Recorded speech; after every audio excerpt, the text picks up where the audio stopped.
তার কথায় স্পষ্ট বোঝা গিয়েছে যে আসিফ, তারপরে মাহফুজ, এদের একটা চক্র আছে। এই চক্রটা মিলে যা করছে সেটার সাথে এই হাসনাত, সার্জিস এদের খুব ভালো একটা সম্পৃক্ততা নাই। এবং এই নাহিদ, এই হাসনাত, এই সার্জিস রাস্তার টোকায়ের কাছেও মার খাবে, কেউ ঠেকাইতে আসবে না। কি মনে করে মাহফুজ? মনে করে কি ও ও নাকি 5 কোটির নিচে নাকি ও কোনো ও করে না, ওর সাথে কোনো ডিলিংস 5 কোটির নিচে নাকি করা যায় না। আমি আসিফ নজরুলের ব্যাপারে কথা বলার পরে এই আসিফ সবার আগে এসে আসিফ নজরুলের পাশে দাঁড়াইলো, কিচ্ছু বলি নাই, হজম করেছে। আজকে আপনি আপনার বইতে লিখেছেন ক্যান্টনমেন্টে আপনি জানেন হাসনাত গিয়েছে, হাসনাত বলেছে না যায় নাই সে, আপনি গিয়েছেন। এখন আমরা কোনটা? ক্যান্টনমেন্টে কিছু একটা ঘটেছিল, আমি বলেছিলাম যে ডক্টর ইউনূসকে প্রধান উপদেষ্টা বানাইতে চায়নি, আসিফ নজরুলকে বানাইতে চাইছিল। এখন তো আপনারা স্বীকার করছেন, এতদিন স্বীকার করেন নাই কেন? এতদিন স্বীকার করা উচিত ছিল। আপনারা তো এই ডক্টর মোহাম্মদ ইউনূসকেই রাখতে চান নাই, তার মানে আসিফ নজরুলকে রাখতে চেয়েছিলেন। কে চেয়েছিল? কেন চেয়েছিল? তারা কি এখনো আছে আসিফ নজরুলের সাথে? তাহলে থাকলে তারা কারা? ক্যান্টনমেন্টের সেই অংশটাকে আমাদের সামনে তুলে ধরতে হবে।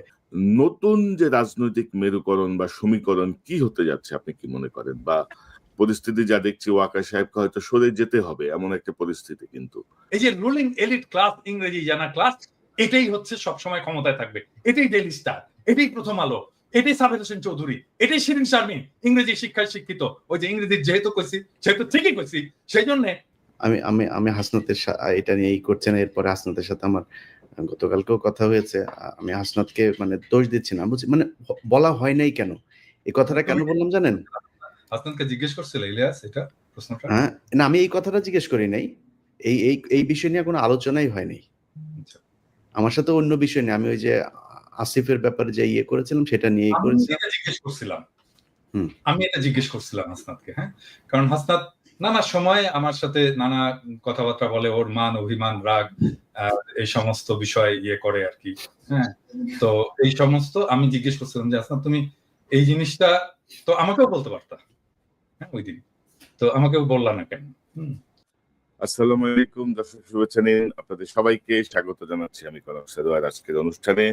দর্শক, শিরোনাম দেখে বুঝতে পারছেন যে জেনারেল ওয়াকারুজ্জামানকে নিয়ে বৈষম্য বিরোধী আন্দোলনের নেতা হাসনাত আব্দুল্লাহর একটি ফেসবুক স্ট্যাটাস, যেটি গতকাল বাংলাদেশ সময় রাতের বেলায় মধ্যরাতে তিনি দিয়েছেন, যে জেনারেল ওয়াকার আওয়ামী লীগকে পুনর্বাসনের একটি পরিকল্পনার কথা তাকে বলেছেন।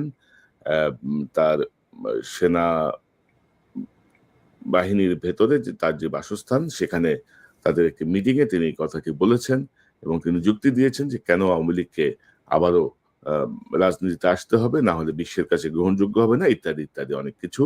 এই বিষয়টির পরেই বাংলাদেশের ছাত্র সমাজের একটি প্রতিক্রিয়া, সাধারণ মানুষের মধ্যে একটি প্রতিক্রিয়া, রাজনৈতিক যে দলগুলো আছে তাদের মধ্যে একটি প্রতিক্রিয়া, সব মিলিয়ে রাজনীতি আবার একটি গরম পরিস্থিতি, এই যে একটি অন্যদিকে টার্ন নিচ্ছে এমন একটি অবস্থা। তো এই সার্বিক পরিস্থিতি, সার্বিক বিষয় নিয়ে আমরা কথা বলবো। আমার সঙ্গে যোগ দিচ্ছেন, কারো বিস্তারিত পরিচয় দেওয়ার কিছু নেই, আমার সঙ্গে যোগ দিচ্ছেন আপনাদের অত্যন্ত প্রিয় মানুষ পিনাকি ভট্টাচার্য। কোনো বিশেষণে যাওয়ারই কোনো সুযোগ নাই, পিনাকিদা আপনাকে স্বাগত জানাচ্ছি। ধন্যবাদ। এবং আমার সঙ্গে যোগ দিচ্ছেন আপনার প্রিয় মানুষ ইলিয়াস হোসেন। ইলিয়াস, আপনাকে স্বাগত জানাচ্ছি। আসসালামু আলাইকুম। তো দাদা, এই যে পরিস্থিতি, জেনারেল ওয়াকারের হঠাৎ করে, আমি আজকে শিরোনামটা দিয়েছি মানে জেনারেল ওয়াকারের নেকাব খুলে গেছে। নেকাবটা আসলে মুখোশ না, নেকাবটা জাস্ট একটা আড়াল, যেটি আসলে বোরকার সঙ্গে পড়া হয়। তো এটা মুখোশও বলতে চাই নাই, এই জন্য নেকাবটা, এই জন্য শব্দটা ব্যবহার করা হয়েছে। যে ওনার হঠাৎ যে নেকাব খসে পড়লো, আহতরা এখনো হসপিটালে, 1 বছরও হয় নাই, মানে এরকম একটা রক্তাক্ত বিপ্লবের 1 বছরও পূর্ণ হয় নাই, কিন্তু এর মধ্যে উনি ইনক্লুসিভ ইলেকশনের কথা ভাবছেন, উইদাউট আওয়ামী লীগ এটি হবে না। অথচ দেখেন যে 3টা ইলেকশন হয়ে গেছে যেখানে বিএনপি ছিলই না। তো মানে তখন কিন্তু ওনারা তো মানে যার যার স্ব অবস্থানেই তো ছিলেন না, কেউ একবার কারোর মধ্যে কোনো প্রতিক্রিয়া আমরা কিন্তু দেখি নাই। তো হঠাৎ করে এই বিষয়টা কেন আসলো, বা আপনি ইঙ্গিত দিচ্ছিলেন, আমরা কিন্তু বিভিন্ন সময় কথা বলছিলাম।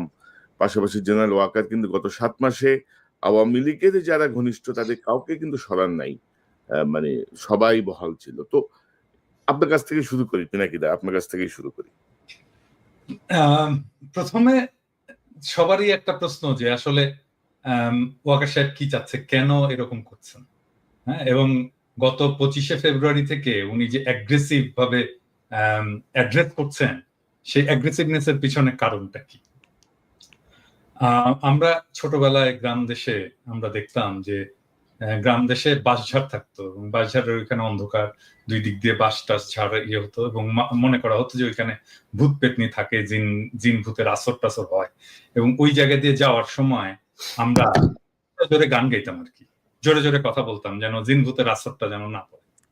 তো ওয়াকার সাহেবের অবস্থা হয়েছে এইরকম আর কি, উনি জোরে জোরে গলার জোর বাড়ায় উনি দেখানোর চেষ্টা করতেছে যে উনি ভয় পান নাই, কিন্তু আসলে উনি ভয় পেয়েছেন।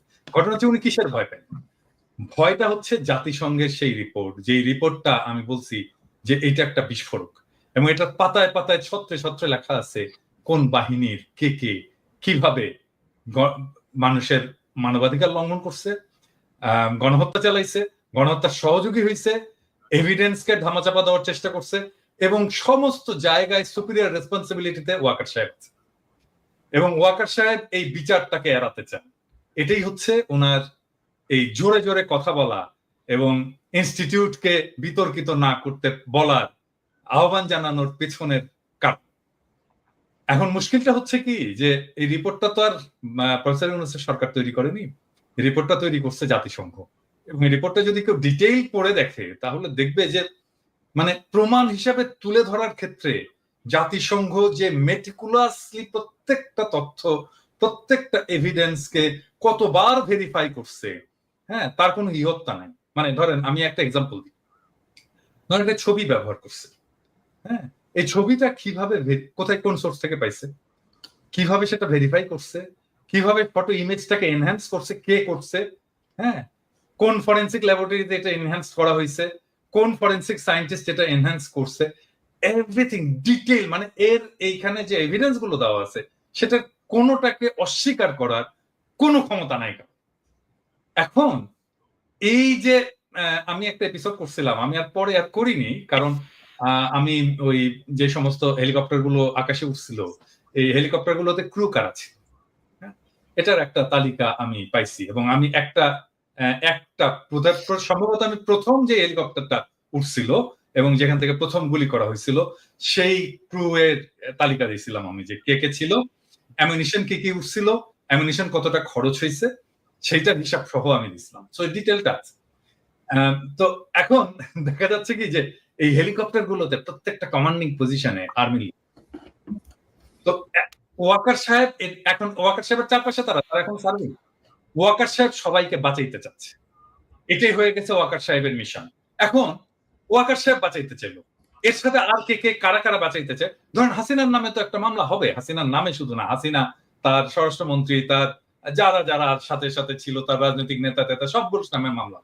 আচ্ছা, এরপরে মামলাটা যখন হবে তখন মোদির নাম আসবে না?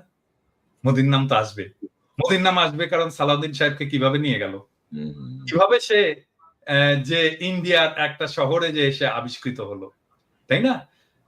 মৌলানা সাইদির যে সাক্ষী সুখরঞ্জন বালিকে তাহলে ঢাকা শহরের সুপ্রিম কোর্টের সামনে থেকে হাইজ্যাক করে নিয়ে যে কিভাবে সে ভারতের আদালত, ভারতের জেলে এসে ল্যান্ড করলো, এই বিষয়গুলো তো আসবে।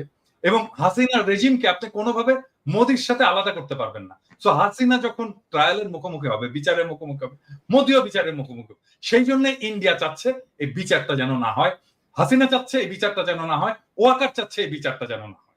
এবং সে কারণেই ওয়াকার আয়নাঘর ভিজিট করতে দেয়নি, এবং সে কারণে ওয়াকার আয়নাঘরের এভিডেন্স গুলোকে সিস্টেমেটিক্যালি ডিস্ট্রয় করছে। এবং এই জন্যই ওয়াকার সবাই যত 662 জন পারপিট্রেটর, বিচারক, পুলিশ অফিসার ইত্যাদি ইত্যাদি ইত্যাদি, আওয়ামী লীগ নেতা ইত্যাদি থেকে রক্ষা করছে এবং তাদেরকে বাইরে পাঠিয়ে দিচ্ছে। এটাই হচ্ছে ওয়াকারের প্ল্যান, ডিটেইল প্ল্যান, যেটা আসলে ইনফ্যাক্ট ইন্ডিয়ার প্ল্যান। সে সেটাকে এক্সিকিউট করতে চায়। এখন এটাকে কিভাবে এক্সিকিউট করবে? এক্সিকিউট করার জন্য প্রথম হচ্ছে যে এখন এমন একটা আওয়ামী লীগ লাগবে যে আওয়ামী লীগটা শুদ্ধ, পিওর, ভালো আওয়ামী লীগ আর কি। এবং আমি খুবই হতাশ হয়েছি যে আমাদের অত্যন্ত শ্রদ্ধাভাজন কেউ কেউ বলছেন যে আওয়ামী লীগের শেখ পরিবারের বাইরের কেউ যদি এসে রাজনীতি করে, আওয়ামী লীগের রাজনীতি, সেটা আমরা গ্রহণ করব? No way, no way. Awami লীগের রাজনীতি কি আসলে? আওয়ামী লীগ কি রাজনীতি করছে? আওয়ামী লীগের রাজনীতিটা কি? আওয়ামী লীগের রাজনীতি হচ্ছে ধর্মনিরপেক্ষতা, বাঙালি জাতীয়তাবাদ, ফ্যাসিস্ট বাঙালি জাতীয়তাবাদ, সকল গণতন্ত্র, এবং এইটার নামে বাংলাদেশে একটা ফ্যাসিবাদ কায়েম করা, এটাই তো তার রাজনীতি। দুইবার আওয়ামী লীগ ক্ষমতায় ছিল, শেখ মুজিবুর আমলে ক্ষমতায় ছিল, সে ফ্যাসিবাদ কায়েম করছে, একদলীয় শাসন কায়েম করছে। শেখ হাসিনার আমলে 15 বছরের শাসনে একই জিনিস, সে ফ্যাসিবাদ কায়েম করছে। আওয়ামী লীগের রাজনীতি ফ্যাসিবাদ, ফ্যাসিস্ট রাজনীতি। তাহলে আওয়ামী লীগের কি রাজনীতি? ভালো ফ্যাসিবাদ হয় নাকি? ফ্যাসিবাদের তো কোনো ভালো মন্দ নাই, মানে গুয়ের তো কোনো ভালো গু মন্দ গু নাই, গু অলওয়েজ গু, গুয়ের কোনো ভালো গন্ধ তো হয়। তো এই জন্যে এই ভালো আওয়ামী লীগ, মানে ভালো আওয়ামী লীগের প্রতিভূকে, ভালো আওয়ামী লীগের প্রতিভূ হচ্ছে শিরিন শাহ, ভালো আওয়ামী লীগের প্রতিভূকে, ভালো আওয়ামী লীগের প্রতিভূ হচ্ছে সাবের হোসেন চৌধুরী। কেন ভালো আওয়ামী লীগ? কারণটা হচ্ছে এখানে ক্লাস, শ্রেণী। এখন তোমরা বলবা যে দাদা আপনি আবার কমিউনিস্টের মধ্যে ঢুকেন। এইটাই হচ্ছে আসল বাংলাদেশের প্রবলেম, রুলিং এলিট ক্লাস। এই যে রুলিং এলিট ক্লাস, ইংরেজি জানা ক্লাস, এটাই হচ্ছে সবসময় ক্ষমতায় থাকবে। এটাই ডেইলি স্টার, এটাই প্রথম আলো, এটাই সাবের হোসেন চৌধুরী, এটাই শিরিন শারমিন। ইংরেজি শিক্ষায় শিক্ষিত, ওই যে ইংরেজি যেহেতু কইছি, সেহেতু ঠিকই কইছি, সেই জন্য ইংরেজি জানা এই রুলিং ক্লাস সব সময় ক্ষমতায় থাকবে। সেটা আওয়ামী লীগের নামে হোক, এটা মিলিটারি শাসনের নামে হোক, এটা বিএনপির নামে হোক, এটা হোয়াট এভার নামে হোক, এটাই তারা থাকতে চায়। এবং এটাই যদি থাকে তাহলেই সেইটা ইন্ডিয়ার স্বার্থটাকে রক্ষা করবে, ভারতের স্বার্থটাকেই রক্ষা করবে। এখন এখানে প্রশ্ন উঠতে পারে যে এই এই এই গ্রুপটা কেন আসলে ইন্ডিয়ার স্বার্থটাকে রক্ষা করবে? কারণ তারা ইন্ডিয়ার সাথে ইকোনমিক্যালি এন্ড ইমোশনালি কানেক্টেড। আরেকটা জিনিস হচ্ছে কি, যে বাংলাদেশের যারা রুলিং এলিটস, হ্যাঁ, যারা এই যে ইংরেজি জানা এলিট, তারা পশ্চিমের সাথে কানেক্ট করতে পারে না, ওয়েস্টের সাথে কানেক্ট করতে পারে না।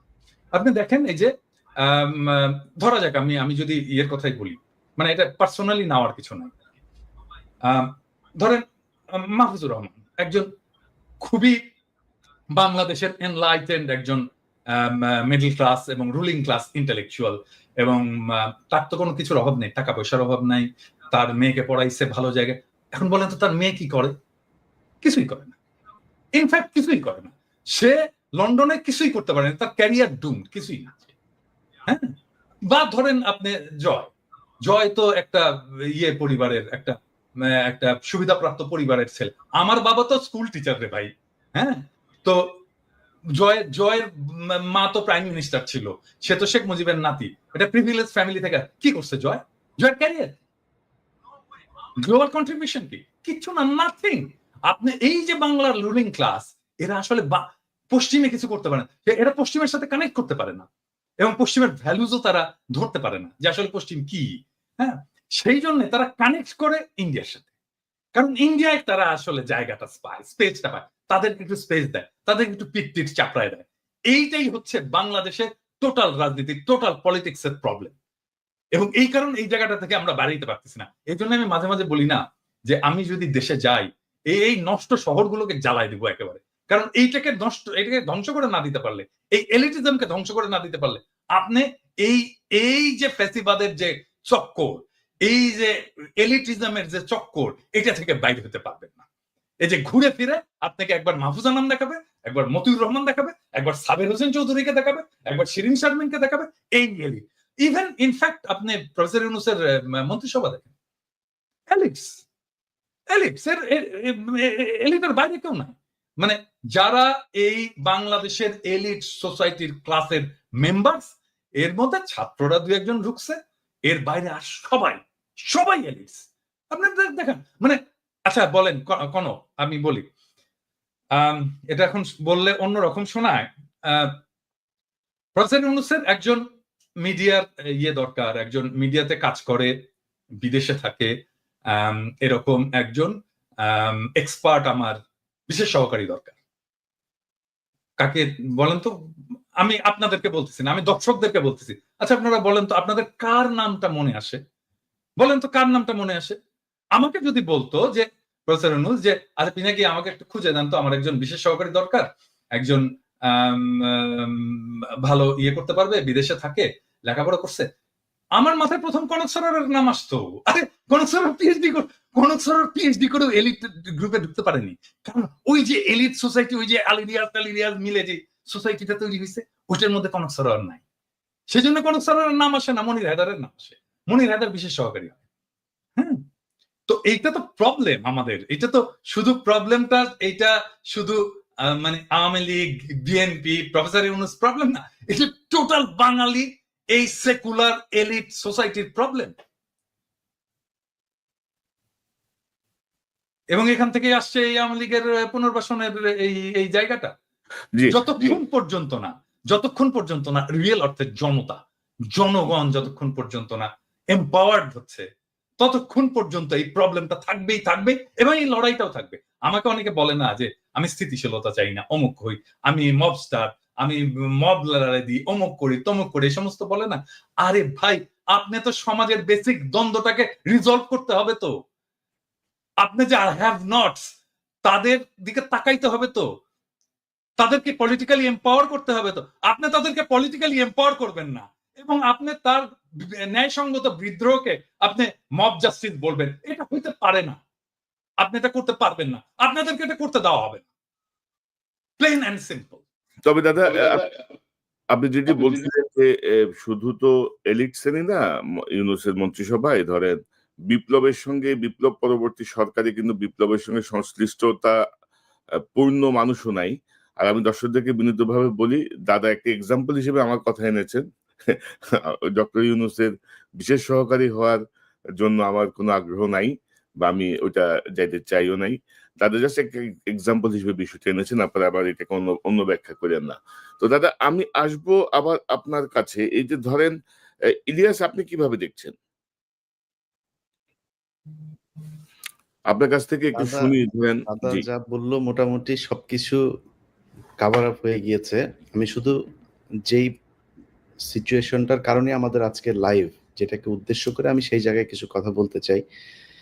হাসনাতের ফেসবুক পোস্ট, তিনি তার পোস্টে বলেছেন 11 তারিখে তাকে ক্যান্টনমেন্টে নিয়ে যাওয়া হয়েছিল, রাইট? আজকে কত তারিখ? 21 তারিখ আজকে আমাদের, বাংলাদেশে 22। এই 10 দিন হাসনাত বলেন নাই কেন? কোনো কিছু কি মানে নেগোসিয়েশন হচ্ছিল, যেখানে হাসনাত যেটা চাচ্ছিল সেটা হয় নাই? মানে আমি জাস্ট যুক্তিটা বলছি আর কি। আমি হাসনাতের এটা নিয়ে করছেন, এরপরে হাসনাতের সাথে আমার গতকালকেও কথা হয়েছে। আমি হাসনাতকে মানে দোষ দিচ্ছি না, বুঝছি মানে বলা হয় নাই কেন। এই কথাটা কেন বললাম জানেন? হাসনাতকে জিজ্ঞেস করছিল ইলিয়াস এটা প্রশ্নটা? হ্যাঁ, না, আমি এই কথাটা জিজ্ঞেস করি নাই। এই বিষয় নিয়ে কোনো আলোচনাই হয়নি আমার সাথে। অন্য বিষয় নিয়ে, আমি ওই যে আসিফের ব্যাপারে যে করেছিলাম সেটা নিয়েই করেছিলাম। আমি এটা জিজ্ঞেস করছিলাম হাসনাতকে। হ্যাঁ, কারণ হাসনাত নানা সময় আমার সাথে নানা কথাবার্তা বলে, ওর মান, অভিমান, রাগ, এই সমস্ত বিষয় করে আর কি। হ্যাঁ, তো এই সমস্ত আমি জিজ্ঞেস করছিলাম যে হাসনাত, তুমি এই জিনিসটা তো আমাকেও বলতে পারতা, হ্যাঁ, ওই দিন তো আমাকেও বললা না কেন? বললো যে দাদা আমি আসলে আমাকে এইভাবে বলছে, আমি একদম এক্স্যাক্টলি এই কথাটা বলতে, দাদা আমি আসলে রাজনীতি বুঝি না। হ্যাঁ, আমি রাজনীতি ভালো বুঝি না, এবং আমার মাথার মধ্যে কখন কোনটা করতে হবে এই জিনিসটা আমি সবসময় ঠিক মতো বুঝতে পারি না, আমার বয়স কম। এভাবে আমাকে বলছে। হ্যাঁ, আপনাকে বলাটা উচিত ছিল আগেই। হ্যাঁ, এটা নিয়ে আমাকে আরো আগেই বলা উচিত ছিল, কিন্তু আমি সারা নিয়ে রাজনীতির নানা ফ্রাস্ট্রেশন নিয়ে আমি এত বেশি জেরবার ছিলাম যে আমি আসলে বুঝতে পারিনি কখন কোনটা আমার করা উচিত। কিন্তু যে সময় মনে হইলো যে আমার এটা বলে ফেলা উচিত, আমি বলে ফেলছি। এই আমাকে এক্স্যাক্টলি এই ইয়েটা দিছে। তোমার সাথে কথা হইলে তুমি এটা চেক করতে পারো। না, আমি তার কথায় যেটা, এই ঘটনাটা আমি জানি না সে কেন বলেছে, কিন্তু আমি তার সাথে যে কথাগুলো বলেছি তার কথায় স্পষ্ট বোঝা গিয়েছে যে আসিফ, তারপরে মাহফুজ, এদের একটা চক্র আছে। এই চক্রটা মিলে যা করছে সেটার সাথে এই হাসনাত, সার্জিস, এদের খুব ভালো একটা সম্পৃক্ততা নাই, এবং তাদেরকে কিছুটা কর্নার করা হয়েছে। আমি জানি না, এই কথাগুলো যেহেতু ব্যক্তিগত আলাপ, এই আলাপগুলো আমি পাবলিকলি বলতে চাই না, কিন্তু আমি আপনাদের একটা জাস্ট সিনারিও বুঝাইলাম। দর্শকের হয়তো অনেকের মনে হইতে পারে যে মনে হয় এই হাসনাত মানেই বোধহয় মাহফুজ, মাহফুজ মানেই বোধহয় আসিফ। না, এইখানেও একদম সরাসরি একটা পার্টিশন করা হয়েছে। তো আমি হাসনাতের ওই কথাটা কেন বললাম জানেন দাদা, যে আজকে বিপ্লবের 7 মাস পরে দাঁড়িয়ে মাহফুজ বলেন শাহবাগীদের শাহবাগী ট্যাগ দিয়া, তারপরে এই যে যে কোনো জায়গায় মিটিং মিছিল টিছিল করা, এগুলোতে তারা খুব একটা মানে ভালো মনে করছেন না। ওনারা এসছেন হচ্ছে এই মবের মাধ্যমে, এসে তারপরে এখন কিছু কিছু জায়গা নিজেদের সুবিধা মতো বাগিয়ে নিয়ে এখন আর ওনারা কোনো বিশৃঙ্খলা চান না। এখন যেখানে যেখানে যে জায়গায় আছেন সেই জায়গায় থেকে তারপরে ওনারা চান এটা চলুক এইভাবে, এটাই ওনারা চান। না তাই তো হয় ইলিয়াস, এটাই কিন্তু হওয়ার কথা। কারণটা হচ্ছে কি যে মানে যারা স্টেবল হয়ে গেছে, পার্ট অফ পাওয়ার, ক্ষমতার যারা অংশ, তারা তো চাইবেই যে সবকিছু যেন শান্ত থাকে, আমার ক্ষমতাটা যেন নিরুপদ্রব থাকে, এটা তো তারা চাইবেই। কিন্তু এই শান্তটা থাকবে কয়দিন? এই মাহফুজ, আমি তো বললাম তো থাকবে না, এই কারণ মাহফুজ, এই আসিফ, এই নাহিদ, এই হাসনাত, এই সার্জিস রাস্তার টোকায়ের কাছেও মার খাবে, কেউ ঠেকাইতে আসবে না। কি মনে করে মাহফুজ? মনে করে কি ও নাকি 5 কোটির নিচে নাকি ও কোনো ও করেন, ওর সাথে কোনো ডিলিংস 5 কোটির নিচে নাকি করা যায় না। এটা অভিযোগ, আমার কাছে কোনো প্রমাণ নেই, অভিযোগ বলে রাখলাম। এই অভিযোগগুলো আমরা এখন না বলি, কারণ তো এখন কথা হচ্ছে না, কিন্তু এই যে মানুষগুলি তারা যে এখন মনে করেন যে মবতন্ত্রে এই মব মানে শাহবাগীদের বিরুদ্ধে কথা বললে তার গায়ে লাগে, তিনি এখন এটা চান না।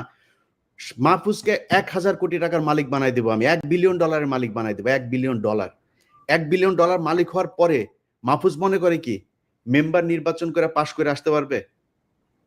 মাহফুজ যাক তো, ওরা স্থানীয় নির্বাচন করতে চাইছে কেন? ওরা আগে ওই করতে চায়, ওই যে টুর্নামেন্টের আগে, বড় টুর্নামেন্টের আগে কিছু ম্যাচ হয় না, ওইটা খেলে ওরা মনে হয় মেম্বারই নির্বাচন, ধরেন আসিফকে এই হাতি মার্কায় অমুক ইউনিয়ন পরিষদের মেম্বার নির্বাচনে ভোট দিন, এভাবে মনে হয় ওরা মেম্বার হিসাবে আগে দেখে আসতে চাচ্ছিল মাঠটা কি অবস্থা, তারপরে জাতীয় নির্বাচন। জামানত নিয়ে আসতে পারবা না বিএনপি এবং জামাতের কাছ থেকে। অতএব এত লাফানোর কিছু নাই, যে আপনি এসছেন মবতন্ত্রের মাধ্যমে, আপনি এখন এসে সবকিছু আইন কানুন ভাবে তারপরে দেখেন।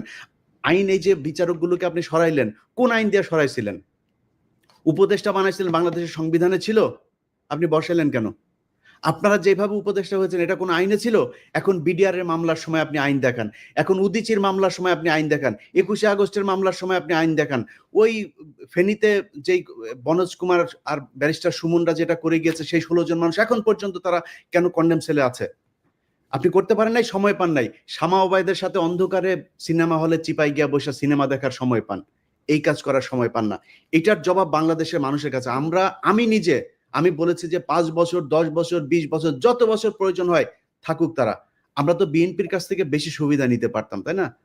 আমরা সেটা করিনি, আমরা বলেছি এরা থাকুক। বরং বিএনপি অনেক ক্ষেত্রে এই বাংলাদেশের সবচেয়ে, এই যে 3 জন লোক এখন বসে কথা বলছে এখানে, এই 2-3টা লোক এখন বিএনপির সবচেয়ে বড় শত্রু। কার জন্য হয়েছে? আমরা বাংলাদেশের মানুষের জন্য, এই ছাত্রদের জন্য। তারা গোনাই ধরে না, মনে হয়েছে যে এইভাবে এসে তারপরে কয়েক বিলিয়ন টাকা কামায় তারপরে মনে হয় তারা বাংলাদেশে আবার ক্ষমতায় আসবে। এত সহজ? আপনার মতো এরকম কয়েক বিলিয়ন ডলারের মালিক বাংলাদেশে বিএনপির অনেক নেতা আছে, নাম ধরে বলতে পারি, তারা আওয়ামী লীগের সময়ই কামাইতো। আপনি কি মনে করেন নাকি আজকে এই বিতর্কে আর গেলাম না, তারা কামাইতে পারতো, কিন্তু তারা কিন্তু টাকা দিয়ে আপনি বাংলাদেশে রাজনীতি করতে পারবেন। আপনার চাইতে বহু টাকাওয়ালা লোক বসে আছে বাংলাদেশে। আমি একটা জিনিস, সরি ইলিয়াস, আমি ইন্টারাপ্ট করার জন্য, যে জিনিসটা আমি আমার সকালবেলা দেখে খুবই মেজাজ খারাপ হয়েছে। নাসিরউদ্দিন পাটোয়ারি জাতীয় নাগরিক পার্টির একজন খুবই গুরুত্বপূর্ণ নেতা, সে আজকে একটা স্ট্যাটাস দিচ্ছে, মানে আমার দেখছেন, কেউ দেখছেন এটা স্ট্যাটাস? ইলিয়াস দেখছো? আমি খেয়াল করিনি। সেই স্ট্যাটাসে সে বলতেছে জিয়াউর রহমান লুটেরা। মানে কি ধৃষ্টতা! মানে এই ছেলের তো রাজনীতি করার কোনো অধিকারই নাই, রাইটই নাই, কোনো রাজনীতি করার বিন্দু মাত্র তার পলিটিক্যাল ট্রেনিং নাই। মানে সে জিয়াউর রহমান ক্যারেক্টারকেও বোঝেনি, জিয়াউর রহমানের রাজনীতিকেও বোঝেনি, জিয়াউর রহমানের কন্ট্রিবিউশনকেও বোঝেনি, এবং জিয়াউর রহমান বাংলাদেশের জন্য কি সেটাও বোঝেনি। সে বলে দিল লুটেরা। এত বড় ধৃষ্টতা! আশ্চর্য ব্যাপার। মানে একটা রাজনীতিতে, মানে আমি বলবো যে এই সময়টা, এই যে ওয়াকারের এই ইস্যুটা নিয়ে একটা কিন্তু মোরাললেস জাতীয় ঐক্যের একটা অবস্থা সৃষ্টি হয়েছে। কারণ তারপরে বিএনপির মিডিয়া সেলের পোস্টগুলো দেখেন, পোস্টগুলো আমরা যদি দেখি তাহলে দেখবো সে সালাউদ্দিন সাহেবের 5ই ফেব্রুয়ারির একটা মন্তব্য দিচ্ছে যে আমরা আওয়ামী লীগের বিচার চাই, আওয়ামী লীগের বিচারের মাধ্যমে, হ্যাঁ। তারপরে যতগুলো মিডিয়া সেলের পোস্ট সব প্রো পিপল, আমরা যা চাই সেইখানে। আর সেইখানে নাসির পাটোয়ারি যে জিয়াউর রহমানকে লুটেরা বল, আরে বেটা কি বলবো, 2 দিনের পোলা। যখন যখন রাজনীতি মানে কি আসলে এটাই বোঝেনি। রাজনীতি মানে তো ফ্রেন্ডশিপ তৈরি করা, বন্ধুত্ব তৈরি করা। তুমি বন্ধু বানাবা, তুমি যতজনকে পারবা বন্ধু বানাবা, তোমার স্ফিয়ার অফ ইনফ্লুয়েন্স বানাবা। এখন আমরা বলবো যে বিএনপি, আমরা যেটা চাই সেই জায়গায় বিএনপি আসছে, স্বাগতম, আসেন আমরা একসাথে কাজ করি। এই আওয়ামী লীগকে আপনারাও চান না, আমরাও চান না। আপনি চান বিচার, আমাদের হয়তো সামান্য কিছু আছে, তফাৎ আছে কিন্তু আসেন আমরা বসে আমরা একসাথে কাজ করি। এবং এই সময়টা আসলে আমাদের তৈরি করা উচিত যে আমরা যতগুলো রাজনৈতিক দল আছে, আমাদের যত মত আছে, অ্যান্টি ফ্যাসিস্ট মত আছে, তাদের একসাথে আসার বসার একটা বাস্তব শর্ত তৈরি হয়েছে। আসেন আমরা একসাথে বসি, ডায়ালগ করি, আওয়ামী লীগ প্রশ্নে আমরা একসাথে একটা সিদ্ধান্ত নিই।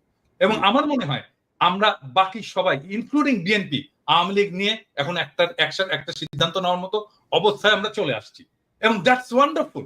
আজকে দেখেন 27 নম্বরে হয়েছে, এই যে আওয়ামী লীগ মিছিল করছে এই করে, হ্যাঁ, ঠেকাইছে কারা জানেন?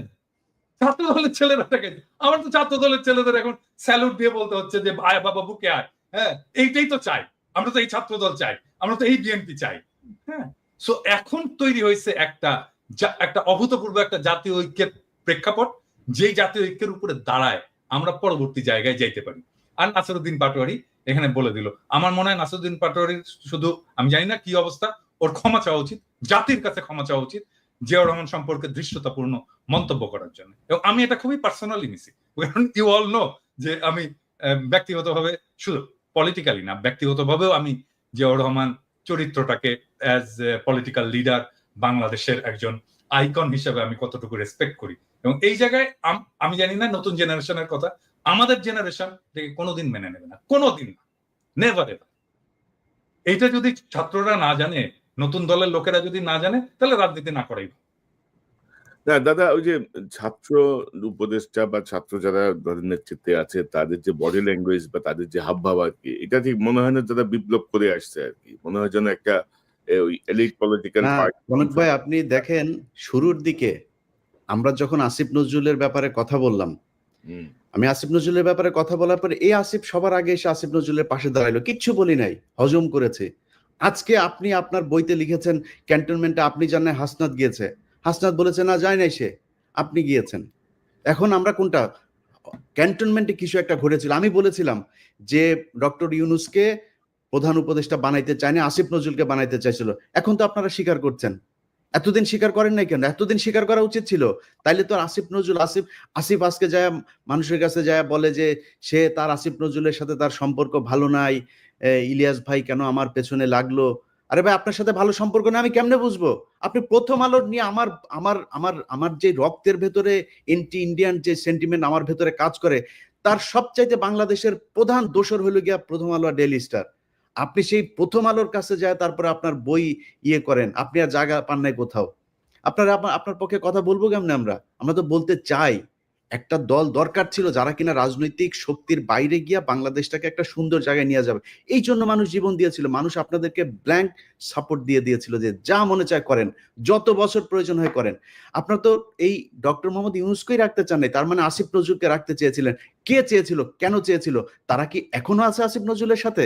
তাহলে থাকলে তারা কারা? ক্যান্টনমেন্টের সেই অংশটাকে আমাদের সামনে তুলে ধরতে হবে। ক্যান্টনমেন্টের সেদিন কি হয়েছিল সেটা খুঁজে বার করা খুব জরুরি। ইলিয়াস, আমি আসতেছি একটা বিষয় একটু দেখাতে চাই দাদা। ধরেন এই যে নতুন দল গঠন, এই হাসনাতের এই স্ট্যাটাসের পরে আজকে আমি আসিফ মাহমুদের একটা ভিডিও ক্লিপ দেখলাম। আমি ওই ক্লিপটা দেখে একটু আলোচনায় আসতে চাই, এটা ইলিয়াসের বক্তব্যের সঙ্গে প্রাসঙ্গিক। আমি জাস্ট একটু দেখাতে চাই। প্রধানের দিক থেকে মূল ভেটোটা ছিল যে ডক্টর মোহাম্মদ ইউনূস কেন, why not any other person. Doctor Mohammad ইউনূসের নামে মামলা আছে, তিনি একজন কনভিক্টেড পারসন। একজন কনভিক্টেড পারসন আসলে কিভাবে একটা দেশের প্রধান উপদেষ্টা হতে পারে? আওয়ামী লীগ একটা লোককে একেবারেই দেখতে পারছে না, এবং বাংলাদেশে তো আলটিমেটলি 30-40% পিপল আওয়ামী লীগকে সাপোর্ট করে। এই 30-40% পিপলের মতামতের বিরুদ্ধে গিয়ে একটা লোককে প্রধান উপদেষ্টা করা উচিত? সেনাপ্রধান লাস্ট আমাদেরকে বলেছিল যে আমি বুকে পাথর চাপা দিয়ে এই সিদ্ধান্তটা মেনে নিচ্ছি। তো এই যে বক্তব্যটা না, মানে এখন কিন্তু ধারাবাহিকভাবে এগুলো আসছে, কিন্তু আসিফ মাহমুদ যখন এতদিন এগুলো বলে নাই, এবং আমরা জানতাম যে জেনারেল ওয়াকার ইউনূস সাহেবকে চায় নাই, জেনারেল ওয়াকার চাইছিল ইউনূস সাহেব কনভিক্টেড, জেনারেল ওয়াকারের পছন্দ সম্ভবত আসিফ নজরুল বা অন্য কেউ ছিল। তো এই মুহূর্তে ধরেন হাসনাতের স্ট্যাটাস, এই আসিফ মাহমুদের এই বক্তব্য বা সবকিছু মিলিয়ে নতুন যে রাজনৈতিক মেরুকরণ বা সমীকরণ কি হতে যাচ্ছে আপনি কি মনে করেন? বা পরিস্থিতি যা দেখছি ওয়াকার সাহেবকে হয়তো সরে যেতে হবে এমন একটা পরিস্থিতি, কিন্তু তো পিনাকিদা আপনি কি মনে করতেছেন? না, আমি সব একসাথে আসতেছে কিন্তু। না, আমি এইখানে এখন আমি আসলে একটু কনক্লুসিভ জায়গায় যেতে চাই যে এখন আসলে কি করা উচিত। মানে আমাকে অনেকে বলে যে দাদা কোন দিকে যাচ্ছে দেশ, কি হবে না হবে। আমি বলি যে দেখেন দেশের অবস্থা এমন ভোলাটাই, প্রত্যেক মুহূর্তে প্রত্যেক দিন চেঞ্জ হচ্ছে। এখানে কিছু প্রেডিক্ট করা যায় না, এখানে আপনাকে নেভিগেট করতে হবে। এখানে প্রেডিক্ট করতে পারবেন না, নেভিগেট করতে হবে। সো নেভিগেট কে করবে? নেভিগেট করার যারা অ্যাক্টর আছে তারাই নেভিগেট করবে, রাজনৈতিক দলগুলো করবে, সোশ্যাল ইনফ্লুয়েন্সাররা করবে, রাজনীতির অ্যাক্টিভিস্টরা করবে, সরকার করবে, এই ব্যুরোক্রেসি করবে, এরা মিলে সবাই নেভিগেট করবে। সো এই নেভিগেশনে আসলে কে জিতবে এই এই ইয়েতে? এই প্রশ্নটা চলে আসে যে এইটাতে কি আর্মি জিতবে, এটাতে কি ব্যুরোক্রেসি জিতবে, এটা থেকে ইন্ডিয়া জিতবে? এখানে উত্তর ভেরি সিম্পল। এখানে জনতা যার পক্ষে থাকবে, যাদের পক্ষে থাকবে তারাই জিতবে। হ্যাঁ, আর জনতা তাদেরই পক্ষে থাকবে যারা ন্যায় এবং ইনসাফের পক্ষে থাকবে। তাহলে এখানে প্রশ্নটা হচ্ছে যে ন্যায় এবং ইনসাফের পক্ষে কারা আছে। আমি এইখানে বিনয়ের সাথে প্রফেসর ইউনূসের এই ম্যানেজমেন্ট স্টাইলটার একটু সমালোচনা করতে চাই। যেমন ধরেন প্রফেসর ইউনূসের তো আর্মি চিফকে ডেকে জিজ্ঞেস করা উচিত ছিল যে আচ্ছা আপনি যে বিক্রম মিশ্রের সাথে দেখা করলেন, আপনি কার পারমিশনে দেখা করলেন ভাই? হ্যাঁ, আপনি আমার পারমিশন নিছিলেন? আমি তো defence minister, de facto defence minister. আপনি তো ডিফেন্স মিনিস্ট্রির পারমিশন নেবেন বিক্রম মিশ্রের সাথে দেখা করার জন্য। আমি জানি না এটা প্রফেসর ইউনূস করছেন কিনা, আমার বিশ্বাস এটা উনি করেননি। হ্যাঁ, তারপরে দেখেন ওয়াকার সবার সাথে কথা বলতেছে, বিভিন্ন জনের সাথে কথা বলতেছে, এই সোসাইটির বিভিন্ন লোকের সাথে কথা বলতেছে, অমুক অমুক অমুক অমুক তার সাথে কথা বলতেছে। ইভেন ধরেন হাসনাতের সাথেই বা কথা বলতেছে, কোন ক্যাপাসিটিতে কথা বলতেছে? হাসনাত একজন পলিটিক্যাল লিডার, তাই না? মানে আর্মি চিফের বাসায় যে হাসনাত এরকম পলিটিক্যাল লিডাররা কথা বলবে, এটা বলতে দেবো আমরা? মানে এইটা প্রফেসর ইউনূসের পারমিশন নিছে? তো প্রফেসর ইউনূস কিভাবে ম্যানেজ করছেন? আমার ইয়ে হচ্ছে যে প্রফেসর ইউনূসকে ওনাকে ডাকতে হবে, ডেকে বলতে হবে যে আপনি যে এগুলো করছেন আপনি তো পারমিশন নেবেন না। এখন হইতে পারে প্রফেসর ইউনূস আর্মির সাথে সরাসরি ডিল করতে চান না, তো ফাইন, ওনার একজন বিশেষ সহকারী আছেন, একজন জেনারেল আছেন, উনি করুক, এটা ওনাকে দায়িত্ব দিয়ে দিক। কিন্তু আমরা তো এইভাবে ছেড়ে দিতে পারি না, আর্মিকে তো ফ্রি হ্যান্ড দিতে পারি না যে পলিটিক্সে সে একটা রোল রাখবে। নো ওয়ে, এটা আর্মির কাজ না। আর এখন ধরেন মানে আর্মি ডিপ্লয় করা হয়েছিল, একটা আইন শৃঙ্খলা পরিস্থিতি, একটা গ্যাঞ্জাম ট্যাঞ্জাম ছিল, এটি হয়েছে, এখন অনেক হয়েছে। এখন আর্মির ফিরে যাওয়া উচিত, ব্যারাকে ফিরে যাওয়া উচিত, আর্মির ইয়াং অফিসারদের ফিরে যাওয়া উচিত, সৈনিকদেরকে ফিরে যাওয়া উচিত। অনেকগুলো কারণে। এক হচ্ছে এতদিন মাঠে থাকা উচিত না, 2 নাম্বার তারা ক্লান্ত, 3 নাম্বার তাদের প্রফেশনাল ট্রেনিং এর দরকার আছে। তোরে ভাই, আর্মিকে তো আমার ট্রাফিক পুলিশ আর এই মব পিটানোর কাজে লাগানোর দরকার নেই। তাকে দেশ রক্ষার কাজে লাগাবো, আমি তাকে ট্রেনিং দেবো, আমি তার স্কিল বাড়াবো, তাকে ক্যান্টনমেন্টে যে তার যুদ্ধবিদ্যা শেখাবো, আমি সে ক্যান্টনমেন্টে ফিরে যাক। আর্মিকে দ্রুত ক্যান্টনমেন্টে ফিরিয়ে নিয়ে যাওয়া হোক, এবং ফিরিয়ে নিয়ে যেতে তাদেরকে বিশ্রাম এবং তার পরবর্তী কাজের মধ্যে লিপ্ত করা হোক। এবং সেটার জন্যই সিভিল প্রশাসনটা ফাংশনিং হতে পারতেছে না আর্মি, কারণ মনে করতেছে ও আচ্ছা আর্মি এসে তো এটা ট্যাকেল করবি, আমার তো এটা যাওয়ার দরকার নেই। এই জায়গাটাকে একটা খুবই স্ট্রিক্ট প্রফেসর ইউনূসকে একটা রোল নিতে হবে, যেন আর্মি কোনোভাবেই পলিটিক্স নিয়ে কোনো ধরনের চিন্তা ভাবনাই না করে। এটা তো আর্মির কাজ না রে ভাই, এটা তো ওয়াকারের কাজ না। আপনি কেন যাচ্ছেন? মানে কোন নির্বাচন ইনক্লুসিভ হবে, কোনটা হবে না, এটা তো সেনাবাহিনীর প্রধানের চিন্তা করার বিষয় না, এটা রাজনৈতিক সরকার বা সরকারে যারা আছে তারা দেখবে। আর আপনি যেটি বলছেন দাদা, ম্যাজিস্ট্রেসি পাওয়া নিয়ে মাঠে থেকেও তো খুব বেশি আমরা সুফল কিন্তু পাইনি। মানে কোনো বিষয় নিয়ে আমরা খুব বেশি যে সুফল পেয়েছি তা কিন্তু না। এবং জেনারেল ওয়াকারের এই বক্তব্যটা বা আমি একটু রেসপেক্টফুলি কনক তোমার কথার সাথে একটু ডিসএগ্রি করতে চাই, কারণটা হচ্ছে কি আমার কাছে তো ডেটা আছে, মানে একদম ভেরি সলিড ওই ক্রাইমের ডেটা আছে, এবং ক্রাইম আসলেই কমেছে। আমি যদি জানুয়ারি 2024 থেকে আমি যদি এই বিপ্লব পূর্ব ডেটাগুলো দেখি, তার সাথে যদি বিপ্লব পরবর্তী ডেটাগুলো দেখি, সিগনিফিকেন্টলি ক্রাইম কমেছে, অপরাধ কমেছে। না দাদা, আমি যেটা বলতে চাচ্ছি, বোঝাতে চাচ্ছি, সেটি হচ্ছে যে মানে আমাদের যে প্রত্যাশা, মানে আমাদের কাছে আমরা যখন আর্মি নিয়ে কথা বলি, আর্মির কাছে কিন্তু আমাদের প্রত্যাশা অনেক বেশি। এবং আপনি যদি দেখেন যে ফুল ম্যাজিস্ট্রেসি পাওয়ার নিয়ে আর্মি থাকার পরে পুলিশ নাই, ভরসার জায়গা ছিল একটাই যে আর্মি কন্ট্রোল করবে, কিন্তু সেই জায়গাটায় এটা নিয়ে আপনি কথা বলেছেন বা আমরাও কথা বলেছি, বিভিন্ন জায়গায় যে আওয়ামী লীগের যেসব অফিসার গুলো বসানো কমান্ডে, তারা বলছে সব চুপচাপ বসে থাকো, মানে এরকম মতো এসছে। তো যেটা আমাদের আর্মিকে ক্ষতিগ্রস্ত করছে, ওইটাই আমি বলতে চাচ্ছি আর কি, যে ফুল ফ্লেজের কাজ হয় নাই। আপনি বারবার বলেছেন জেনারেল ওয়াকারকে কাকে কাকে সরাতে হবে, কি কি করতে হবে, আমরা বলেছি, মানে কেউ কিন্তু কোনো রেদওয়ান যে ওই যে গুলি করলো, যে বিজিবিতে পোস্টেড ছিল, গুলি করলো সরাসরি সাবমেশিন গান দিয়ে, তাকে আর্মি ধরিয়ে দিছে। এটাই মানে দাদা, কোথাও কিন্তু কোনো শুনতেছে না, যেমন ওয়াকার সাহেব শুনতেছে না, ধরেন ইউনূস স্যার, ওনার মন্ত্রিসভা নিয়ে আমরা এত কথা বলতেছি, সেই ঘুরে ফিরে কিন্তু সেই ট্র্যাশ গুলাই বসে আছে, কিন্তু চেঞ্জ হচ্ছে না কিন্তু। তো এগুলো আলটিমেটলি ডক্টর ইউনূসকে একটা পর্যায়ে যে মেলাইন করবে, একটা পর্যায়ে ক্ষতিগ্রস্ত করবে। এখনো হয়তো উনি বুঝতে পারছেন না, বাট অলরেডি তার প্রসঙ্গে অনেক কথা আসছে যে উনি কেন এদেরকে নিয়ে রাখছেন, বসায় রাখছেন এই লাইবিলিটিস গুলো। তো কথা কিন্তু কেউ শুনতেছে না, আর্মিও শুনতেছে না, সরকারও শুনতেছে না, এই হচ্ছে গিয়ে আমাদের অবস্থা। তো এখন আপনার কি মনে হচ্ছে, এই যে ধরেন হাসনাতের এই বক্তব্য বা আসিফের এই বক্তব্য, সবকিছু মিলিয়ে কোনো পরিকল্পিত কোনো কিছু কি আপনার কাছে মনে হয় দাদা? মানে কেউ পরিকল্পনা করে এই ঘটনাগুলো ঘটাচ্ছে কিনা, মানে পরিকল্পনা করে একটার পর একটা ঘটনা এসে ধরেন জিনিসটা অন্য কোনো শেপে যাবে কিনা? ওই যে আমি যে বললাম যে প্রেডিক্ট করা মুশকিল, কারণ এখানে অনেকগুলো ইন্টারেস্ট গ্রুপ তো কাজ করছে। মানে এখানে ইন্ডিয়া কাজ করছে, এখানে কাজ করছে, এইখানে মিলিটারি ব্যুরোক্রেসি কাজ করছে, এখানে জেনারেল পারপিট্রেটর জেনারেল যারা গণহত্যা গুম খুনের সাথে যুক্ত ছিল তারা এখানে কাজ করছে, এখানে হাসিনা কাজ করছে, হাসিনার দলের লোকেরা কাজ করছে, তার ফাইন্যান্স কাজ করছে। হ্যাঁ, তো এই যে একটা কমপ্লেক্স এর মধ্যে আমরাও কাজ করছি ডেফিনেটলি। আমরা জনগণকে জানাচ্ছি, আমরা জনগণকে উদ্বুদ্ধ করছি, জনগণ আমাদের কথা শুনছে, এখানে আমাদেরও রোল আছে। সো এই যে মাল্টিপল ফ্যাক্টর যে কাজ করছে বিভিন্ন দিক থেকে, তো এটা ট্রাজেক্টরি কোন দিকে যাবে, মানে এটা কোন দিকে নিয়ে যাবে দেশটাকে, সেটা প্রেডিক্ট করা মুশকিল। কিন্তু আমি বলবো যে আমি তো প্রেডিক্ট করি না, আমি নেভিগেট করি। আমি এর মধ্যে দিয়ে হাল বেয়ে আমি এক জায়গায় যেতে চাই আর কি, এর মধ্যে দিয়ে ড্রাইভ করে আমি এক জায়গায় যেতে চাই।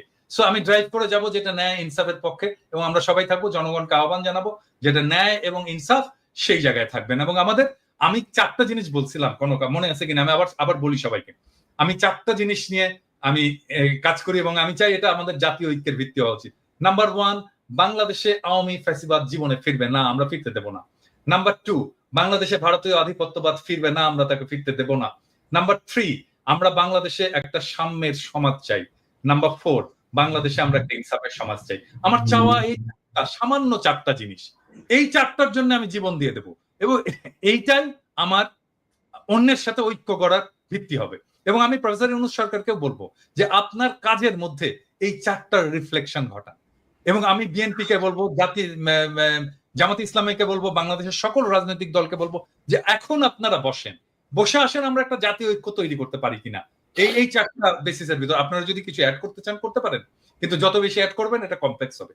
এবং আমি বিএনপির যত নেতার সাথে কথা বলছি, জামাতের যত নেতার সাথে কথা বলছি, ইভেন জামাতের বাইরেও যত নেতার সাথে কথা বলছি, এমনকি ছাত্রদের যত নেতার সাথে কথা বলছি, এই 4টা পয়েন্টে কিন্তু কেউই ডিসএগ্রি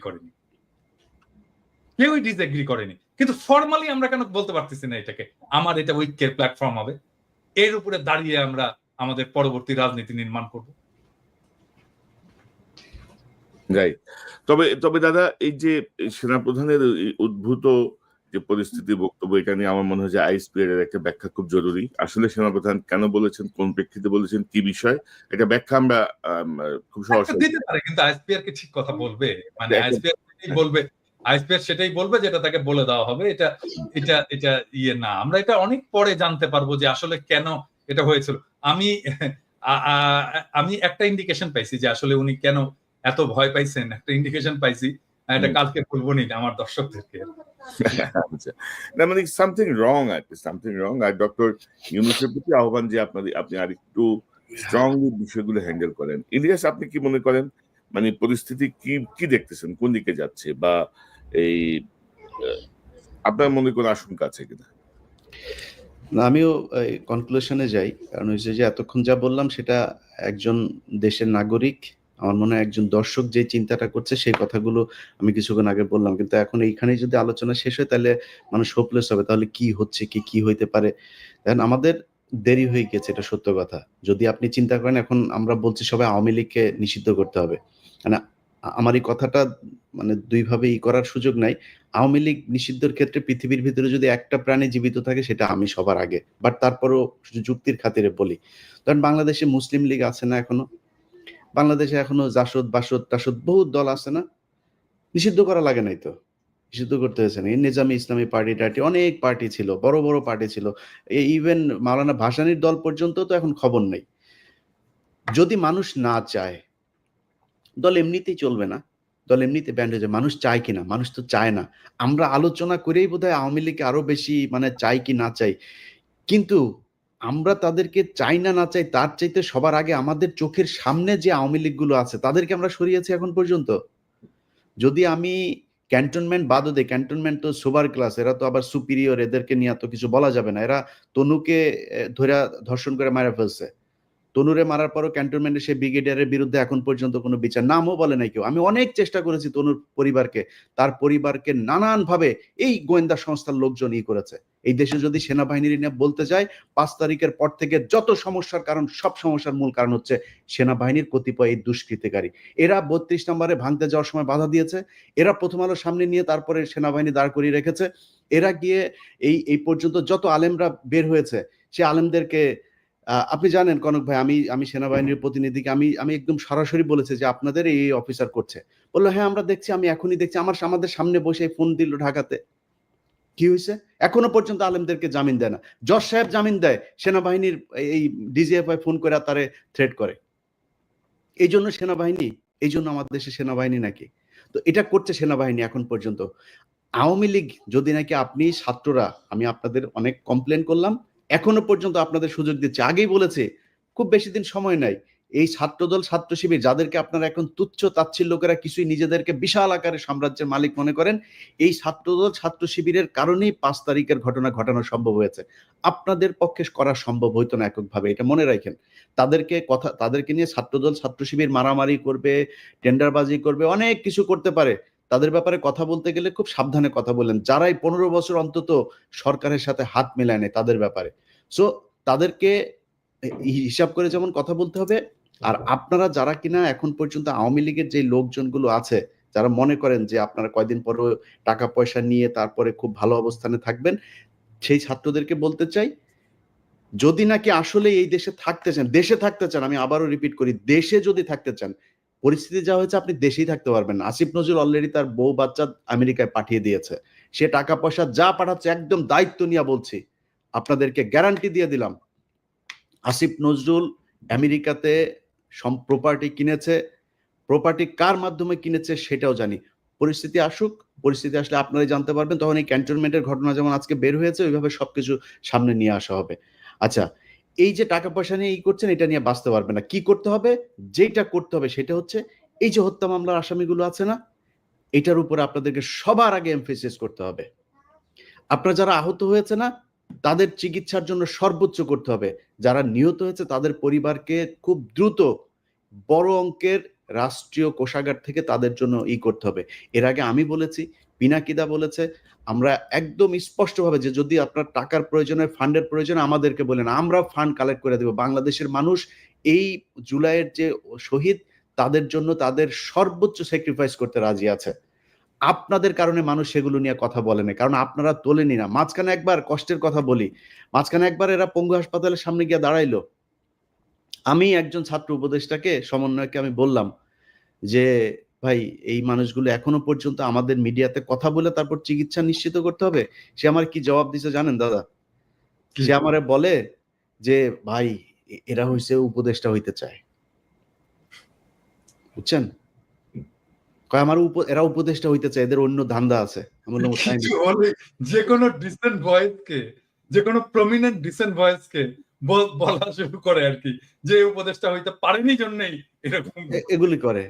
তো আমরা আমরা এই বিডিআর হত্যাকাণ্ড নিয়ে ধরেন যে কাজগুলো করা হয়েছে, সেনাবাহিনীর পক্ষ থেকে এখনো পর্যন্ত যেই কারণে বিভিন্ন জায়গায় তাদের লোকজন বিভিন্ন লোকজনকে থ্রেট করে, একজন আলেম তাকে জামিন দেওয়া হয়েছে 2000 আপনার মানে এখন থেকে 9 বছর আগে। তারাবি নামাজ পড়ে সে যে বাড়িতে যাচ্ছে তারে ফলো করে করে তারপরে বাড়িতে ঢোকার সাথে সাথে তারে ধরে নিয়ে আসছে।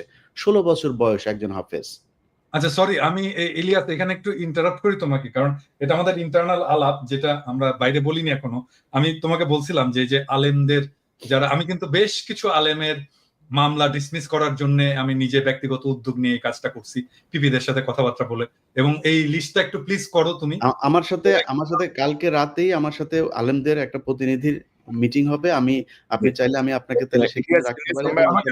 আমাকে রাখো, লিস্টটা দাও। আমি নিজে আমি এখানে ভলান্টিয়ার করতে চাই এবং আমি ওনাদেরকে হেল্প করতে চাই।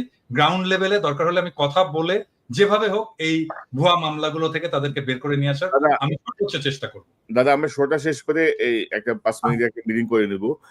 আমি যেটা বলতে চাচ্ছিলাম, গুরুত্বপূর্ণ দুটো পয়েন্ট বাদ পড়ে যাচ্ছে। শিরিন শারমিন চৌধুরী, আপনি জানেন যে ভুয়া পাসপোর্ট করতে যে মানে এক সেনাবাহিনীর কর্মকর্তার বাসায় তিনি আছেন, তার ব্যক্তিগত কর্মকর্তাকে দিয়ে প্রভাব খাটিয়ে তিনি তার পাসপোর্ট করতে চেয়েছিলেন। তার মানে শিরিন শারমিন চৌধুরী এখনো দেশে আছেন। আমি জানি যে আরাফাতও দেশে আছেন, আরাফাতও দেশে। আরো অনেক আওয়ামী লীগকে কিন্তু এই যে জেনারেল ওয়াকারের বিষয়ে গতকাল যে বক্তব্যটি আসলো, তার মাধ্যমে বোঝা যাচ্ছে যে একটা গ্রুপকে এখানে পোষা হচ্ছে, মানে বিকল্প আওয়ামী লীগ বা নতুন আওয়ামী লীগ বা এরকম বিষয়টা নিয়ে। তো সেই জায়গাটায় আসলে কি করণীয়, এই বিষয়টা একটু আমি তো ডাক্তার, হ্যাঁ, মানে এটা ভালো আওয়ামী লীগ যদি তৈরি করা যাইতো, তার চেয়ে ডাক্তাররা অনেক আগে গবেষণা করে বাইর করতে করার চেষ্টা করতো যে কি করলে গুয়ে গন্ধ হবে না। হ্যাঁ, তাহলে এটা এটা যেহেতু পাওয়া যায়নি, এটা যেহেতু পসিবল হয়নি, ভালো আওয়ামী লীগও তৈরি করতে পারবে না কোনোদিনই না। আওয়ামী লীগ সবসময় ফ্যাসিস্ট হবে, কারণ আওয়ামী লীগ আসলেই একটা ফ্যাসিস্ট দল। তার কনস্টিটিউশন থেকে শুরু করে তার পলিটিক্স টোটালি ফ্যাসিস্ট। তো এই যে শিরিন শারমিন বা এই জাতীয় কিছু আওয়ামী লীগ নেতা, গুচ্ছ নেতা বসে বসে আরামাইশ করবে মানে এর মধ্যে অফিসার্স মেসে কনক ভাই, ওইটা না। আমি এই জায়গায় যেটা করতে হবে, ওই যেই মব শুরু হয়েছিল ছাত্রদের সামনে, এখন রাস্তা একটা অনেক ছাত্রদেরকে কোণঠাসা করে রাখা হয়েছে। ইভেন হাসনাত সার্জিসও এখন কোণঠাসা এই মাহফুজ আর আসিফদের কাছে। তারা এখন ক্ষমতার ভোগ করার মধ্যে আছে। প্রাইভেট ইউনিভার্সিটি, এই যে north south university, BRAC university, এই ইউনিভার্সিটিগুলোর কত ছেলে পেলে মারা গিয়েছে। একজন প্রতিনিধি আছে সেখানে। মাদ্রাসার স্টুডেন্টরা মারা গিয়েছে, তাদের কোনো প্রতিনিধি আছে? জামাত বিএনপির লোকজন মারা গিয়েছে, তাদের কোনো খবর আছে? মনে হচ্ছে এই আসিফ, নাহিদ আর মাহফুজ তিনজন মিলে বাংলাদেশ স্বাধীন করেছে। মাহফুজ কোন জায়গায় ছিল? মাহফুজ মাঠে কোথায় ছিল? আমরা এটা দেখতে চাই, ভিডিও ফুটেজ দেখতে চাই। মাহফুজ মাঠের কোন জায়গায় ছিল? সামনাসামনি সে ফাইট করেছে? কোথাও ছিল না। আচ্ছা, তিনি এখন মাস্টার মাইন্ড হয়ে গিয়েছেন। এখন এই যে জিনিসগুলো করা হয়েছে, আমি মনে করি আমার সাথে অনেকে যোগাযোগ করে প্রাইভেট ইউনিভার্সিটির, বিশেষ করে একটা বিশাল বড় গ্রুপ আছে। এই গ্রুপগুলো চায় তারা এদের ব্যাপারে, আমি বলি যে দেখেন ভাই, ওরা যেভাবে চালাচ্ছে চালাক, যেহেতু তারা 5 তারিখের একটা পক্ষ, আমি তাদের প্রতি একটা সফট কর্নার ছিল। কিন্তু আজকে বলছি যারা যারা আছেন সবাইকে, ইভেন কি ভিপি নুরুল হক নূরের দল, তার কন্ট্রিবিউশন নাই এখানে আছে নাকি? নূরের কোনো কিছু আছে নাকি? আমি বলি ভাই, আমি আমার কথা বলি, আপনার কথা বলি, বলেন কষ্টের কথা আজকে বলি। আজকে যেহেতু আলোচনা এসছে নতুন করে, আমার নামে মামলা আছে, এই মামলাগুলো সরানো উচিত না? এমন কোন উপদেষ্টা কেউ ফোন করেছে আমাকে এখন পর্যন্ত যে ভাই কি হয়েছে, কোথায় আছে আপনার মামলা? আসিফ নজরুলের ওই নারী কেলেঙ্কারি করবো, তখন আসিফ নজরুল ফোন করে, ইলিয়াস আপনার কি কি আছে আমার একটু দেন। আরে বেটা তোর কাছে আমার দেওয়া লাগবে কেন? তুই আগে চাইছিস আমার কাছে? আগে চাস নাই কেন? আগে যদি চাইতি তাহলে তোর আমি দিতাম। এরপরে আজ পর্যন্ত কেউই করে নাই, কেউ করে নাই। আমরা এটার কোনো পক্ষ না, আমাদের কাছে জিজ্ঞেস করার প্রয়োজন নেই। আমাদের কোনোদিন একটা ফোন করে তো কোনো মন্ত্রণালয় থেকে ফোন করে বলে নাই যে ভাই আপনারা আপনাদের প্রতি কৃতজ্ঞতা, বেটা চেয়ারটা তো পাইছিস আর বসে গেছিস। চেয়ার কি এমনি এমনি হয়েছে নাকি? এই বাংলাদেশে আজকে যে মানুষের যে ভারত বিরোধী যে মনোভাব, এটা ইলিয়াস, পিনাকি, কনক স্যার তারা তৈরি করেছে, এই জন্য হয়েছে। এত সহজে আসে নাই। যেই সময় আপনারা কথা বলতে পারেন নাই, যেই সময় কনক স্যারের বোন জেলখানায় ছিল, সেই সময় আপনারা কই ছিলেন? কোথায় ছিলেন? কি ছিল? একটা পোস্ট করতে পেরেছেন ফেসবুকে? এখন মুখ বড় করে অনেক বিএনপির নেতাও বলে ফেলেন যে বাইরে বসে কিছু মানুষ খায়া দেয়া কাম পায় না। এই কথাটা 7 মাস আগে বলতি, তাইলে বুঝাইতাম। 7 মাস আগে বলিস নাই কেন? তো আমি মনে করি বাংলাদেশে সবাইরে তো ঢালাওভাবে বলা সম্ভব না। জামাত, বিএনপি, হেফাজত, এই প্রাইভেট ইউনিভার্সিটি, পাবলিক ইউনিভার্সিটি, এই যে এখন দেখেন যেখানে যাচ্ছে তারা মার খাচ্ছে। কারণ কি? কারণ ওই পক্ষটা তাদের এই কার্যক্রমকে পছন্দ করে না। সো আমি মনে করি তাদের কালকে থেকে যেখানে যেখানে সময় টিভিতে এখন পর্যন্ত খুনিরা বসে অফিস করে। ভাই খুনি কেমনে অফিস করে? তা বলেন তাইলে যে কেউ মারা যায় নাই। আপনি হত্যা মামলার আসামিরা আপনি অফিস করতে দেন, এটা কোন ধরনের নাটক? আশিক রহমান, এই যে আরটিভির হত্যা মামলার আসামি, কই? আপনি তারা ধরেন না। সো কালকে থেকে লিস্টিং করতে হবে কোন কোন অফিসে এখন পর্যন্ত হত্যা মামলার আসামিরা আছে, আওয়ামী লীগের দোষর আছে, সেই অফিসে যায় তারপরে বাই ফোর্স তাদেরকে ওইখান থেকে সরাইতে হবে। সাংবাদিক, প্রথম আলোর যেসব সাংবাদিকরা এই বাংলাদেশে ভুয়া জঙ্গি বানায় তারপরে তাদেরকে 12 বছর গুম করে রেখেছে, তাদের কি করতে হবে? সবচাইতে বড় কাজ যেটা, সেটা হচ্ছে যারা এই 12 বছর গুম ছিল, ভাই আপনারা লোক পান না, কারে কোথায় বসাবেন, কে ভালো মানুষ? আরে ভাই ভালো মানুষের দরকার নেই, খারাপ মানুষের নিয়ে বসান। মনে করেন গুম ছিল, এরা খুব খারাপ মানুষ, ওরে নিয়ে বসান, ও যাই করুক অন্তত বিট্রে করবে না। আওয়ামী লীগকে আনার জন্য ওরা কোনো কাজ করবে না, কারণ ওরা 12 বছর গুম ছিল। এই লোকগুলির কোথাও বসানো নেই। গুম ঘরে নিয়ে যায় পরিদর্শনে, সেখানে হাসিনুর রহমানরে নিয়ে যায় না। আপনি কোন দেশে আছেন? আপনার এই ওয়াকারের গায়ে আগুন জ্বলা যায় হাসান নাসের আর আসিনুরের নাম শুনলে। আপনি কে ওয়াকার মিয়া? আপনার জীবনের সবচাইতে বড় পাপ, আপনি যে দোজকে যাবেন, আপনি নাকি মাগরিব থেকে এসা পর্যন্ত আপনি নাকি কোরআন ছাড়া কিছু বুঝেন না। আমাদেরকে বুঝায় গেল ভাই, আজকে বলি নামটাম না বলি, আমার আর কনক ভাইরে আর্মির প্রতিনিধি দল আইসা নিউ ইয়র্কে এসে বুঝায় গেল উনি মাগরিব থেকে এসা পর্যন্ত কারোর সাথে দেখা করেন না, কোরআন শরীফ পড়েন। এইভাবে নাকি কেমনে পরে চশমা চোখে দিয়ে এইভাবেও দেখা গেল না, একদম সামনে বসা। আমরা বিশ্বাস করলাম। আমরা কিন্তু তারপর থেকে পিনাকি দাদার কাছে আমি মাপ চাই আজকে। পিনাকি দাদা আমারে বলছে যে তুমি ইয়ারে কেন করলা, ওয়াকারে কেন ব্ল্যাঙ্ক সাপোর্ট দিলা? আমাকে দাদা ইয়ে করেন, দেখেন বিডিআর এর এটা নিয়ে ভালো একটা রেজাল্ট আসবে। ফারাবির এখন পর্যন্ত ছাড়ে নাই। আমারে বললো ইলিয়াস আপনি কি চান? আমি বললাম আমি চাই বাংলাদেশের আলেমগুলো, যেই আলেমরা, যে ছাত্রদল, ছাত্র শিবির, যেই ইয়েগুলো লোকগুলোকে শেখ হাসিনা 12 বছর জেলে পাঠিয়েছিল, তাদের সবাইরে ছাড়বেন। ফারাবির নাম ধরে বলেছে, ফারাবির এখন পর্যন্ত ছাড়ে নাই। তো পিনাকিদার কথা সেদিন না শুনে আমার ভুল ছিল, আজকে বুঝতে পারলাম। এই জন্য পিনাকিদার কাছে সরি বললাম। অতএব এই জায়গাগুলো ঠিক করতে হবে। আমরা কারোর আর বিশ্বাস করি না, আবার ফের সেই জায়গায় আসতে হবে। যারা আছেন কালকে থেকে লিস্টিং করতে হবে, লিস্টিং করে তারপরে ঠিক করতে হবে কোথায় কোথায় কোন কোন অফিসে আওয়ামী লীগের দালাল আছে। দল নিষিদ্ধের আগে এদেরকে আগে এখান থেকে সরাইতে হবে। নাইলে যারা এখন এই যে আওয়ামী লীগের লোকজন দেখেন, বিএনপির ভাই এবং জামাতের ভাইদের বলি, তারা এখন আপনাদের দলে যাওয়ার জন্য পারাপারি করে না, কালকে দেখবেন সবার আগে আপনারা ধরবে। অতএব জামাত, বিএনপি, কোনো দলের মধ্যে কোনো ভাগাভাগি নাই। আপনাদের ভেতরে রাজনৈতিক সমস্যা থাকবে, খুনোখুনি হবে, মারামারি হবে, সব হবে, এক জায়গায় এক হইতে হবে। সেটা হচ্ছে আওয়ামী লীগ বাংলাদেশে কোনোভাবে পুনর্বাসিত হইতে পারবে না। ব্যাস, এই জায়গায় আর কোনো কিছু নাই। সবাই প্রস্তুতি নেন, আবার বিপ্লব শুরু হবে ইনশাল্লাহ। দাদা আপনার কোনো মন্তব্য? আমার নামেও কিন্তু একটা মামলা শুধু খালাস হয়েছে, তাও এটা কিন্তু কেউ উদ্যোগ নেয়নি। কারণ আমার মামলার সাথে ছিল মুশফিকুল ফজল আনসারী আর ওই যে আশিক ছেলেটা তো খুব নামকরা অ্যাক্টিভিস্ট এবং খুব উদ্যমী ছেলে। ও নিজে এটা করছে, সেই জন্য ওর সাথে সাথে আমার মামলাটা খালাস হয়েছে। কিন্তু আমার অন্য মামলাগুলো কিন্তু কোনোটাই খালাস হয়নি, সবগুলোই আছে। আরে আমারও তো একই অবস্থা। আমার তো বোধহয় মামলা 4টা না 5টা, তার মধ্যে একটা গেছে রাষ্ট্রদ্রোহ, যেটা তারেক রহমান সাহেব 1 নম্বর আসামি। ওইটা তাও গিয়েছে, কারণ হচ্ছে 21 টিভির চেয়ারম্যান ওইটার আসামি ছিল, ওনারা যেহেতু কাজ করেছে, নাইলে হয়তো ওইটাও যাইতো না। আর বাকি দিয়েছে মানে ডিজিটাল সিকিউরিটি একেবারে আরো 3-4টা আছে, আমরা জানিও না, মানে কারোর কোনো খোঁজ খবরও নাই রে দাদা। আমরা তো মানে কি বলবো আর কি। তো দেখা যাক, নতুন মেরুকরণ একটা শুরু হয়েছে মনে হচ্ছে। এই ভালো হইলে ভালো, না হইলে তো সব সোজা হয়ে যাবে। তো দেখা যাক কি দাঁড়ায়। জানা পিনাকি ভট্টাচার্য, আপনাকে ধন্যবাদ, অসংখ্য ধন্যবাদ। ইলিয়াস হোসেন, আপনাকে ধন্যবাদ। নিশ্চয়ই আমরা পর্যবেক্ষণে রাখি সামনের পরিস্থিতি কোন দিকে যায়, সে অনুযায়ী নিশ্চয়ই আমরা আমাদের আলোচনা বা বিশ্লেষণ করে ভাই ধরবো। একটা কথা বলতে চাই, এক লাইন, পিঠের চামড়া একটারও থাকবে না।